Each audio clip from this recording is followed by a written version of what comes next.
from National, and please sit down. And so many of you I know, and others I just read about on the covers of all of the business magazines. Don't Smith, I know very well, but I also read about you, Fred. Okay. It was a good term paper you wrote for Harvard or wherever the hell you wrote it. It was very good. It turned out to be right. The teacher didn't understand it like you did, right? It was a good grade for me. A C was okay. It was okay. Congratulations. Congratulations really to everybody. I know you've done an incredible job. I just want to say that I'm meeting tonight with some of the top business leaders in the world. You talk about business, this is the group. And we're so honored to have you, and we're going to be discussing later on some of the ideas you may have to, as the expression goes, make America great again.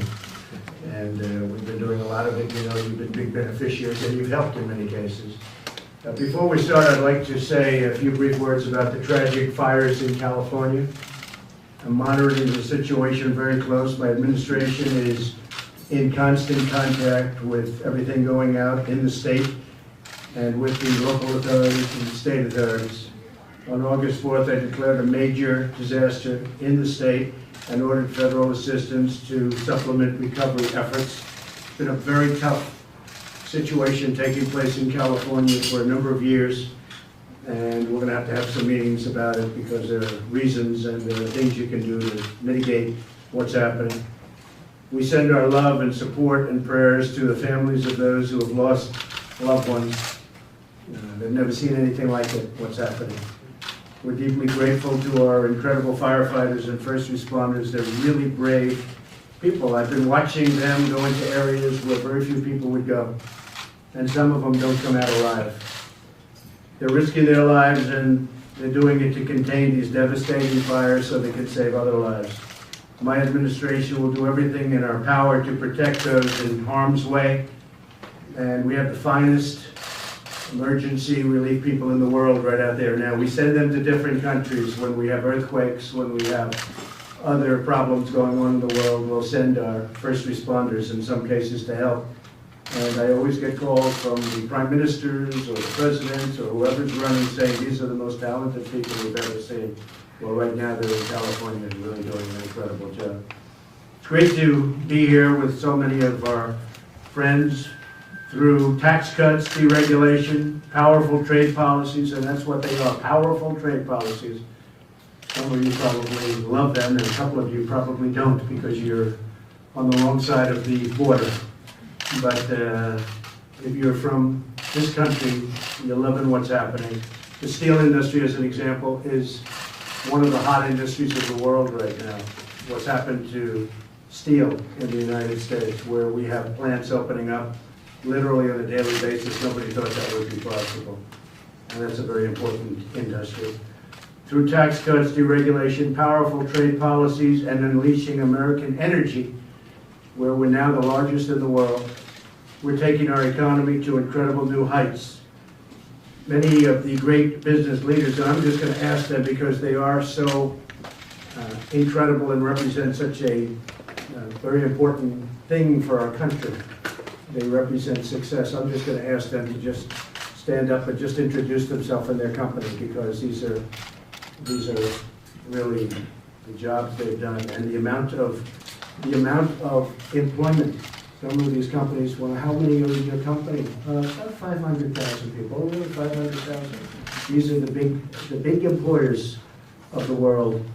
So I'm going to ask them when I'm finished to just stand up for a second and just introduce themselves and their company and their spouse or who they're with. I'd like to take this opportunity also to briefly highlight some of the administration's key economic accomplishments. As you know, we're doing record and close to record GDP. Nobody thought would be anywhere above even close to 2, and we are at 4.1, and I think we're going much higher. And as trade deals come in, we can go much, much higher.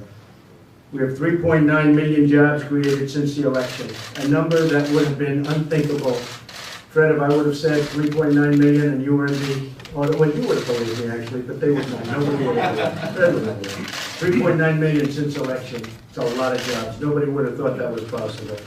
Probably they would have said, if we got 1 million, seriously, that would have been a tremendous number. More Americans are now employed than at any time in the recorded history of our country. We have more people working today than we've ever had in the history of our country. That's a big number. Manufacturing employment is now growing at the fastest rate in more than 30 years. And it's going to get even faster. We have many companies that are announcing that they're coming, and I know some that haven't announced yet, they'll be announcing very shortly. They're coming back to the United States. We've created more than 400,000 manufacturing jobs since my election. If you remember during the debates, we were having, let's say the opposing party, to be nice, say that manufacturing jobs don't happen anymore. I said, really? We don't make things anymore? Well, we have 400,000, and we'll have 500,000 in a very short period of time. They're moving very quickly, and that's a great job. That's really one of the great jobs. Economic growth last quarter hit the 4.1. We anticipate this next quarter to be just an estimate, but already they're saying it could be in the 5s. Each point, it doesn't sound like much, because when I first started, we were at 1.2. Each point is $3.5 trillion and 10 million jobs. That's some number. Even if you're thinking about Pepsi, that's a big number. Don't we agree? Each point, 1 point, is $3.5 trillion and 10 million jobs. And we're going to be, I think we're going to be very shortly in the 5s. And again, numbers that people wouldn't believe, but more importantly, I really think we can go much higher than in the 5s once we get trade deals that are rational and sane and good for our country. And not even good for our country, just fair for our country. New unemployment claims recently hit a 45-year low. African American unemployment rate has reached the lowest levels in recorded history. The lowest in recorded history. Hispanic American unemployment rate is the lowest level in recorded history. Asian American unemployment rate is the lowest level in recorded history. The women's unemployment rate is the lowest level in 65 years. The unemployment rate for Americans without a high school diploma is at the lowest level in history. People that were unable to go, for many reasons, through high school, weren't able to get a high school diploma. We have the lowest in history. The veterans' unemployment rate reached the lowest level that it's been in more than 20 years. Almost 3.9 million Americans have been lifted off food stamps since the election. That's a tremendous number, 3.9 million Americans. That number is going up rapidly. And the reason is not because of policy other than policy of jobs. They're getting jobs, so they don't need the food stamps. Through the Pledge of America's Workers launched just last month, over 4.2 million Americans will receive enhanced career training and opportunities. And one of the, I can tell you one in particular, but many of the people in this room have made that possible. We have 4.2 million Americans that will receive enhanced career training opportunities. They will become very, very intelligent in the way of working a specific job. I want to thank Ivanka Trump because you've been really heading up that program. You've done a fantastic job, Ivanka. Thank you. Now you when she started, she said, Dad, we'd like to do it for about 500,000 people, 500,000 people. And that was 4 months ago. And then all of a sudden, many of the people in the room, I know Fred was very much involved, but many of the people in the room, they took 50,000, 60,000, in one case 500,000, in one case 1 million. We had just an incredible outpouring. So we took the 500,000 up to 4.2 million, and now it's going to be, I guess, before we finish, which will be in another month, and then it'll continue on, but it'll be over 5 million people will be working very hard and being trained to have great jobs. We signed the biggest tax cut and reform in the history of our country. After the tax cuts, and as part of the tax cuts, we're bringing hundreds of billions of dollars back to our land, back to our country, money that was never able to be brought back. Some of the people in this room have billions and billions of dollars, they call it offshore. But basically it means outside of this country. They couldn't get the money back.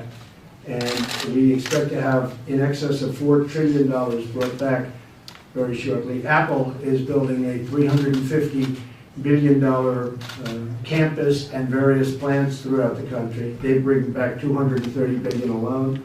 Exxon's bringing back 50 billion, but we expect that it could be, the number started out at about 2.5 trillion. We think it's going to be close to $5 trillion, over 4, but close to $5 trillion will be brought back into our country. This is money that will never, ever be seen again by the workers and the people of our country. My administration is providing more affordable health care options for Americans through associated health care plans and short-term duration plans. It's incredible what we're doing with that, and many drug companies are lowering their prices.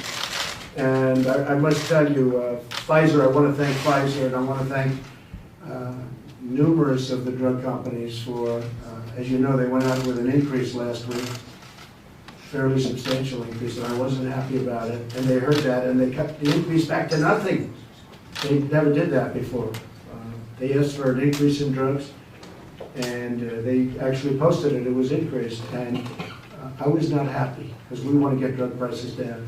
And Pfizer and Novartis and others actually took the increases that were already made, and they lowered them, but they brought them back down, which is the first that anybody can remember. In fact, I said, the office of president must be very powerful to be able to do that, because these drug companies are very, I mean, look, they're great, but the prices are too high.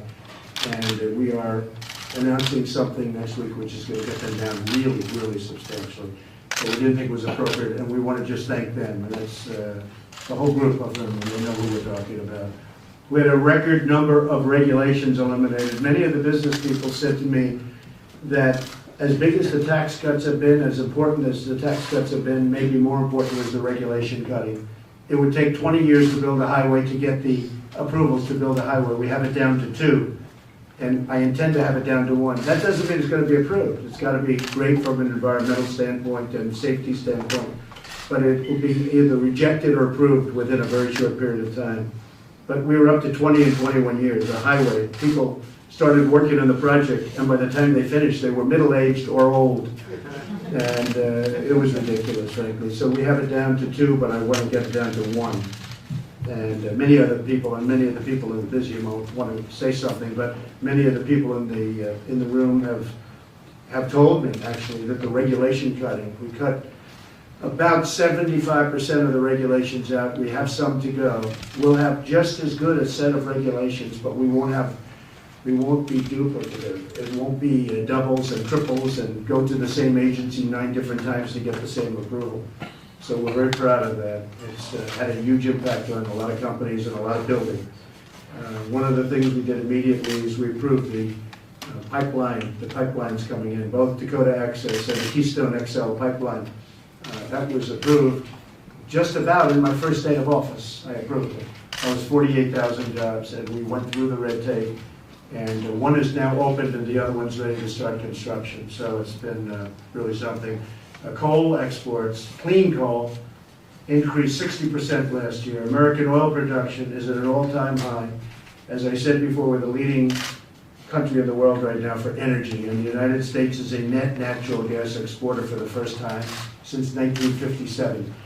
So we've made a lot of progress, and a lot of it was done with the help of the folks that lead these great corporations. And maybe I'm going to ask a very powerful woman. She's always at the top of the most powerful women in the world. And I know Melania, I'm not talking about you. But has run Pepsi so incredibly well. And maybe I'll just ask a few of you to stand up. We'll go around the table and just say the name of your company. But I want to congratulate you because I read a beautiful story about you today. You'll be doing bigger and better things. Thank you. I'm Eva New. I'm the outgoing chairman and CEO of PepsiCo, but still holding the job today. That's Thank you. Thank you for Thank having you. us. Thank you. It's a great honor. Thank you. Richard? I'm Richard Lafrague. I'm the chairman of the Lafrague Organization, and we're proud of what a great job our president has done for this country. Good. Well, Richard was a great help with regulation. He was in there with Steve and some of our friends, and we worked. Trying to get a little infrastructure built in this country. These are great infrastructure people. They know what they're doing, so we got a lot of done. Fred? Frederick Smith with FedEx Corporation. Meaning owner, founder, and everything else, right? There's nobody else, the whole deal. Please. Sure. Dennis Molenberg, President, Chairman of the Boeing Company, and I hope you all arrived here in a Boeing airplane today. And we're going to build a record number of airplanes this year, thanks to the policies. Boeing is doing very well. I think Boeing has to like me a lot. I think everybody, frankly, in this room likes James. We'll keep it that way. Could I ask the great First Lady? She has been so caring, so loving, so good to people. And I was in Ohio the other night, and there's so many times we love our First Lady, we love our First Lady. Well, on here, please stand.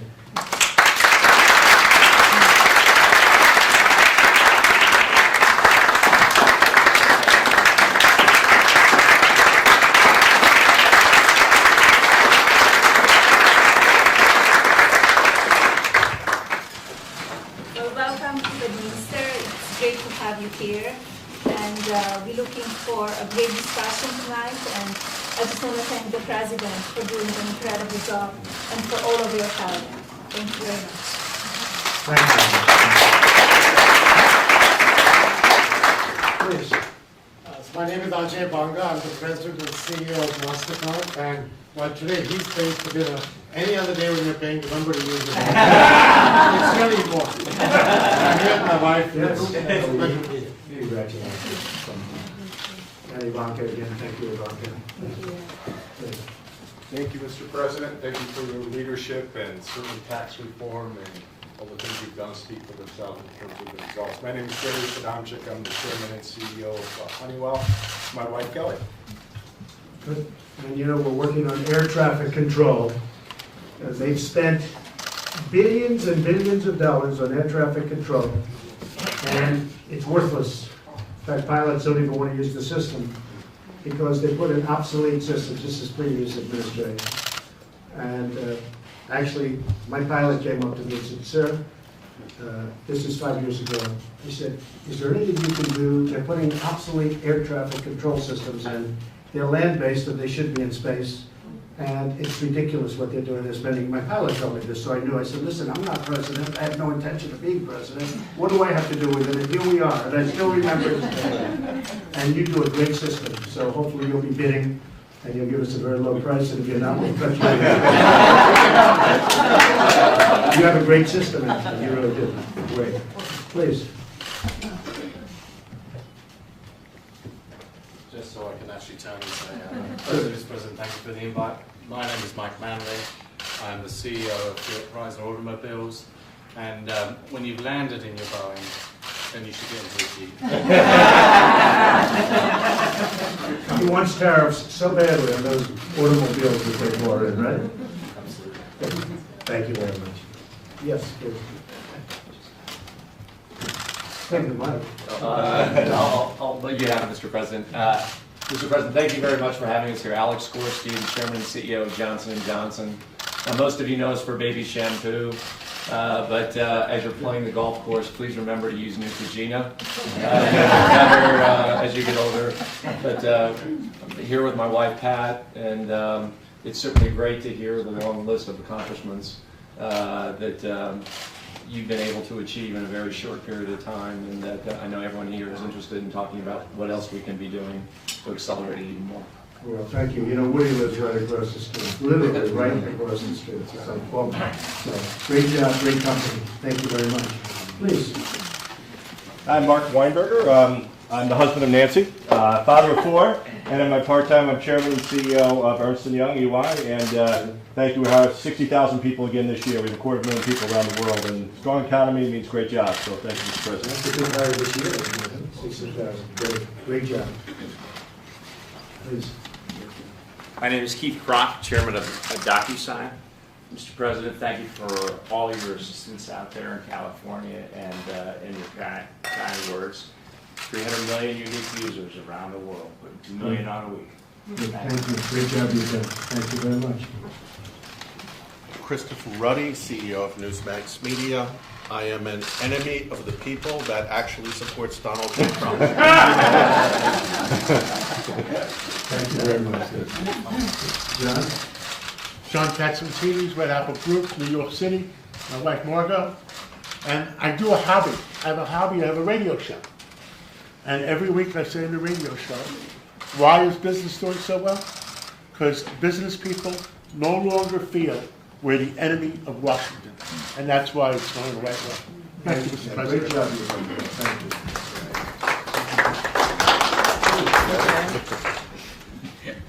I'm Larry Kudlow. I'm an assistant to the president. Does everybody recognize that voice? I'm very grateful and honored to have this position. I'm here with my beautiful saintly wife Judy, who is the best painter and artist in the United States. And all I can say is 4% growth, sir, as far as the eye can see. 4, Larry. You're going to do much better than 4. We're going to do better than 4. I want to just thank Larry. He's come on board. He's been so terrific. We don't always agree on things, but we're learning to agree on things. Meaning you're coming along.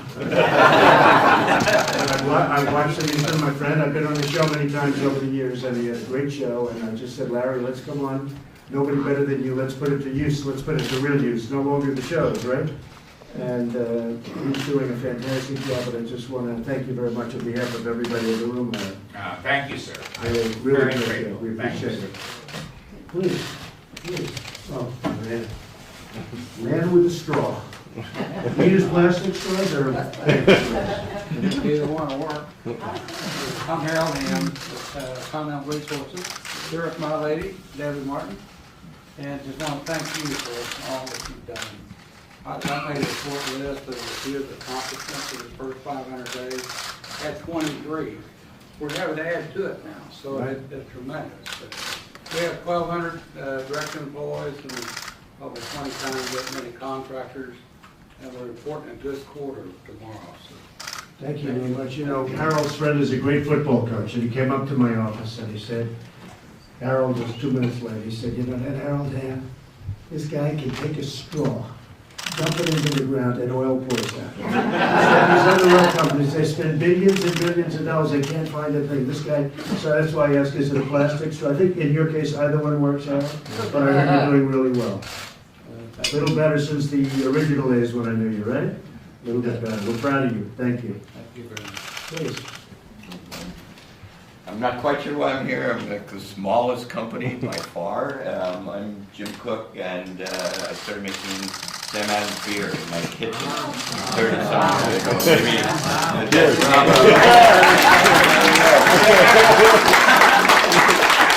At least I brought the beer. I think that's why I'm here at the party. And yeah, I guess I'm sort of speaking on behalf of what is now 7,000 small brewers in the United States. When I started Sam Adams, American beer was a joke, and it pissed me off. And now American brewers make the best beer in the world. And the tax reform was a very big deal for all of us, because 85% of the beer made in the United States is owned by foreign companies. Right. The Americans, I'm the largest American-owned brewery at 2% market share. And we were paying 38% taxes and competing against people who are paying 20%. And now we have a level playing field. We're gonna kick We've their done ass. that. Very unfair. My wife takes working with the White House on health data. That's and right. operability. That's exactly. Thank you very much. Thank you. Great job. We're also making the finest steel in the world. It's a big difference between good steel and bad steel. We're sending us a lot of bad steel. We're making great steel now. Mr. President, Mark Sutton, Chairman and CEO of International Paper. Our company's running very, very well right now. We are basically a company that has demand that equals GDP, and we are running at a 4% rate right now, strongest we've had in many, many years. And just 2 weeks ago, we reported our strongest second quarter in 10 years. Wow. And International Paper is an incredible company from the environmental standpoint. Whatever they take, they put back. I've seen it. I've seen what you do, and it's incredible what you do. And then you start all over again, but what you do is really great, and I We appreciate start it. with renewable natural resources. We generate 80% of our own energy Right. from waste of those natural resources, and then 90%, for example, of our corrugated boxes are recycled back into the stream. Fantastic job. Fantastic job. Thank you very much. Please. Hi, my name is Gabriel Layden. I'm a Silicon Valley entrepreneur. I started my last company on unemployment and $10,000 in the bank and built it to a multi-billion-dollar, several thousand employees. I'm also a prolific digital marketer, And I want to say thank you, Mr. President, for what you've done for this economy. It's incredible. Everybody said, what, 2%, no more than 2% with Obama, and now we're seeing 4.1, so congratulations. Thank you very much. Thank you. And I have to say, the policies of the other administration would have been more regulation and much higher taxes. And what you're witnessing now could never have happened. And growth has taken us out of a lot of problems that have been caused. And you're going to see super growth very soon when it's all set, when it's like a fine-tuned machine. But you're going to see some really super growth. We're in a little bit of a fight with China right now, and we've gone up. And I don't want them to go down because I'm a big fan of President Xi, a friend of mine. But they're down 28% since the last 3 or 4 months, and we want them to do well, but we want them to treat us fairly. They have not treated us fairly for many decades, which is the president's fault. I mean, I take responsibility for my time, and I couldn't let that happen. It was, as most of the people in this room know, and many of you, I guess almost all of you are involved in China, so you know exactly what's happening. But we were losing $500 billion a year. On average, 517 billion over the last couple of years. 517 billion. So we can't do that. So it's going to be a lot different, and I think we'll have a fantastic relationship with China, and we'll ultimately have a fantastic trading relationship. It'll be somewhat different, but it's all working out. You know about Iran. Iran is a whole different country since we got rid of one of the worst deals that I've ever seen. Much, much different country. North Korea, we're doing well. I think we have a lot of good talk going on. That's been going on for many, many years. I think, we left there 3 months ago. Somebody said, well, wait a minute, why isn't it moving fast? They've been working on this thing for 40 years. I left 3 months ago. We got our hostages back. There's no more missiles flying over Japan. There's no rockets going up. There's no nuclear testing, and we have a good relationship with North Korea. So we'll see how it works. I have a feeling that China now is not happy, and maybe they're doing a little bit of a number, but we'll figure that out too very easily. But I think we're doing very well with North Korea. We have a lot of respect, and that'll end up being a great country. And Chris, I'd like to maybe have you finish off. You've done a fantastic job. Thank you. Chris Liddell, I'm Assistant to the President, here with my wife Renee. It's a great honor to serve, sir, and wonderful to see, in particular for the economy. I've been CFO of a number of companies before this role. I've never seen the economy in such great shape. Thank you, sir. Well, thank you, Chris. Just one story, because I see Dennis from Boeing sitting here. And one of the first things I was given was the Air Force One. Well, Air Force One now is 30 years old, which is old for the United States. I see other countries pulling up in their Boeing 747s that are brand new. A lot of the Middle East countries, interestingly, we protect them for nothing, but that's changing too. They have their brand new Boeing 747s. And so I had a price at $5.6 billion. This is for two planes, not one plane. That's got to be, that's the world's most expensive plane. So we worked very long and very hard, and we have the same exact product for 1.6 billion less. Is that right? And hopefully we'll get them a little sooner, and I think you'll be able to produce that. But they're going to be planes that will be representative of this country, and it'll be something really great. So we sat down, we had a very serious negotiation, it worked out great. And Dennis, you are doing a fantastic job at Boeing. And I mentioned a little cutting there, but the amount of F-18s that you're selling and all of the different planes that you're selling, not only to us but to other countries, because we've opened it up where allies of ours can now buy planes, because they were taking a long time. They'd have 2 and 3 year waits. By the time the plane was ready, they wanted to buy the new version of it. And we're getting that done very quickly, so I think you probably see the results. I'm sure it's helping. So Dennis, thank you very much for being here. Ladies and gentlemen, thank you very much. It's a great honor. And to the media, thank you very much.